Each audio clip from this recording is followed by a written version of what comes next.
Hey guys, at this point you should have received a page 2 notes from the substitute. So if you have not, please make sure you get those because we're going to be taking some quick notes before we begin the activity today.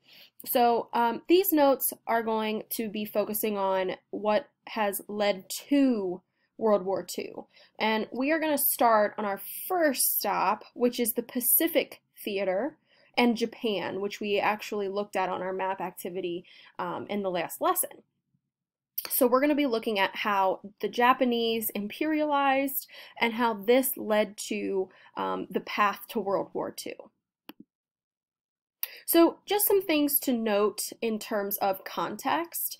And prior to World War II actually starting, guys, Japan, just some background information, Japan is geographically small. So Japan is actually made up of islands. It's not attached to any continent. It is its own little set of islands. And because of this, Japan lacks natural resources, which we know that natural resources are needed when it comes to industrializing. So what it has to do is actually get its resources from other countries. And that becomes a problem during the Great Depression, where not only is Japan suffering from the economic downfall of the Great Depression, but its trading partners like the United States and Europe, which we've looked at, couldn't afford to trade any longer as well. And because of this, Japan actually has to look outward, right? It has to look beyond the US and Europe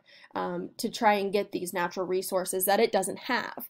And throughout this unit, guys, we're going to be talking about two important people that are or that play a role in World War II. The first is Emperor Hirohito. He was the ruler of Japan in the 1930s and during World War II. And then we also have Hideki Tojo. Tojo is the leader of the Imperial Japanese Army. So you'll see their names pop up quite frequently. So here we have Emperor Hirohito that I mentioned. And then we also have Hideki Tojo here. So other things to note, it's really important to understand Japan's goals in the 1930s prior to World War II. And Japan's goals were to industrialize, right, to make things in factories, make things quicker. They wanted to imperialize, take over other countries for land, labor, natural resources, for glory, as we've looked at. And they also wanted to militarize, meaning they wanted to build up their military to prove just how strong they were. Now, Japan wanted to expand its empire, as I've already mentioned, to gain more raw materials. And with no trading partners, as I said before, because of the Great Depression, Japan needed more territories to gain these materials that were needed for it to continue to industrialize, right? If they're not industrializing, they cannot militarize, right? And then it's very, very hard for them to imperialize and take over other countries as well. Japan wanted to also restore its power in Asia and the world. So something to note, Japan kind of has a beef with the rest of the world at this point. Japan was very disappointed after the Treaty of Versailles. And if you remember anything about that Treaty of Versailles that ended World War I, yes, it treated Germany very harshly. That's going to be its key thing. But the Treaty of Versailles also left Japan out of the picture as well, and Japan felt disrespected because it had fought on the side of the United States and Europe in fighting off those central powers. So when it came time to interact with and respect the colonies of other countries around the world, Japan didn't feel the need to actually do that, and that's going to lead to a lot of tension. Now, in its quest for power and glory and resources, Japan is going to imperialize with its military. So the very first instance that we need to look at is called the invasion of Manchuria in 1931. And this is in the northern region of China. And we'll take a look at the map in a second, but China is actually geographically close to Japan, and it has a lot of resources because it has a lot of iron and coal, which we know is important for industrializing. Now, the League of Nations, again, this should be a key word or phrase that we already know, but the League of Nations, that peacekeeping group created by the Treaty of Versailles, was unable to stop this, yet another weakness that the League of Nations had that proved to be ineffective in actually stopping conflict.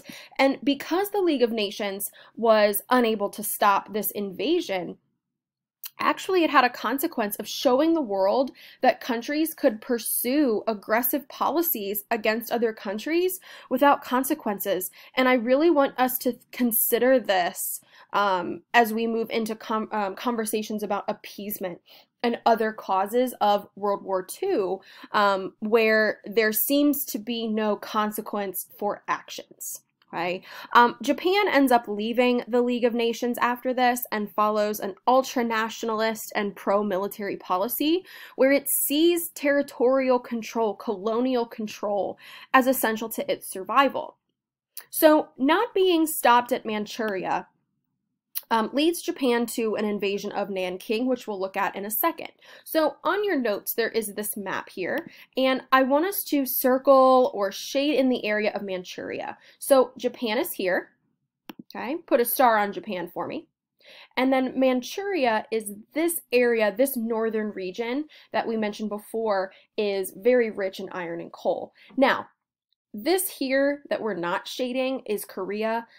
We will look at why Japan and Korea don't get along and why they didn't invade here in a second, or later this class, I should say. But make sure that you do indicate Manchuria on your map. Okay? So just like I was saying, not being stopped by the Chinese, or by the League of Nations, led the Japanese to the invasion of Nanking in 1937. And Nanking is China's, or was, excuse me, China's capital at the time. And ultimately, we will be looking more in depth at this in the second part of class today. But just know that there is a huge controversy surrounding this event, actually so much so that there is still problems between China and Japan today.